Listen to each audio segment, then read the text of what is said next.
when you spit and send your DNA to those sites? It's something to think about. America, we'll talk more about that another night. But my next guest is retired Exeter, California Police Sergeant Farrel Ward. He worked side by side along the alleged serial killer for 3 years. Farrel, welcome. Good to have you here tonight, sir. Thank you for being with us.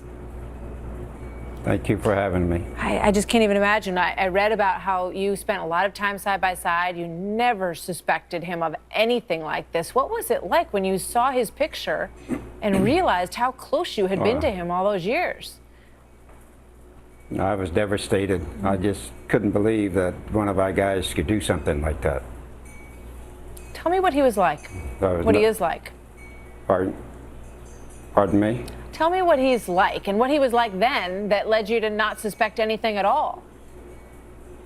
Well, he was a nice guy, but he's just off kind of by himself. Like he was educated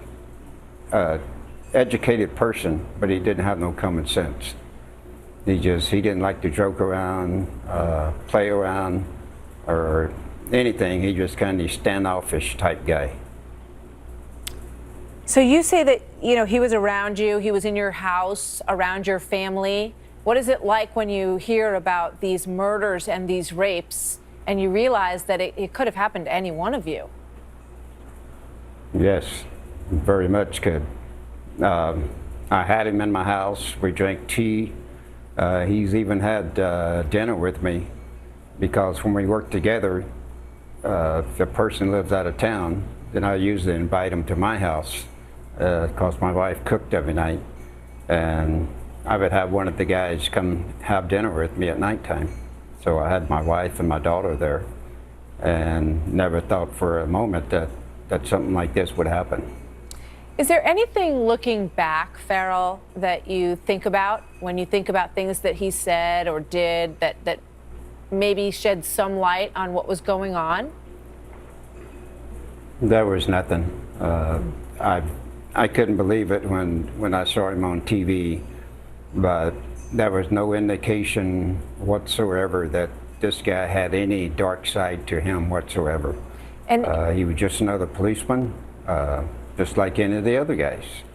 During that period, did you talk about this killer that was on the loose with him? Well, yeah, we talked about the killing in Visalia, where he killed the college professor. He tried to kidnap his 14-year-old daughter, and the father came into the room to help his daughter, and he was shot dead right there in front of his daughter. And you talked to him about that crime at the time? Yes. And what was his reaction to it? Not just him, but they just didn't know who the sick guy was that would do something like that, just like the other policemen that we talked about, different things.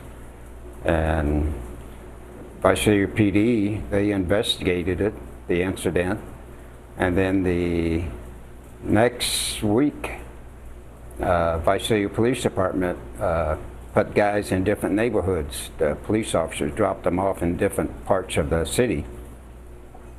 And that night, there was a policeman that found him in the backyard.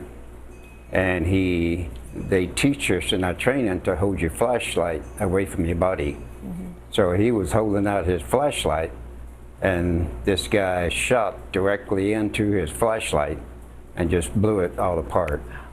And luckily that didn't kill the police officer. And this guy just jumped directly over the fence, 6-foot fence, and he disappeared. And at the time, I was a K-9 officer. So Visalia Police called me out to help search the residential area and the backyards. And we couldn't locate the guy anywhere. Wow. He was gone. Oh my gosh, it's chilling. Farrel Ward, thank you very much, sir. Thanks for sharing your story. We're glad he's finally in custody. It's an amazing story you tell. Thank you, sir.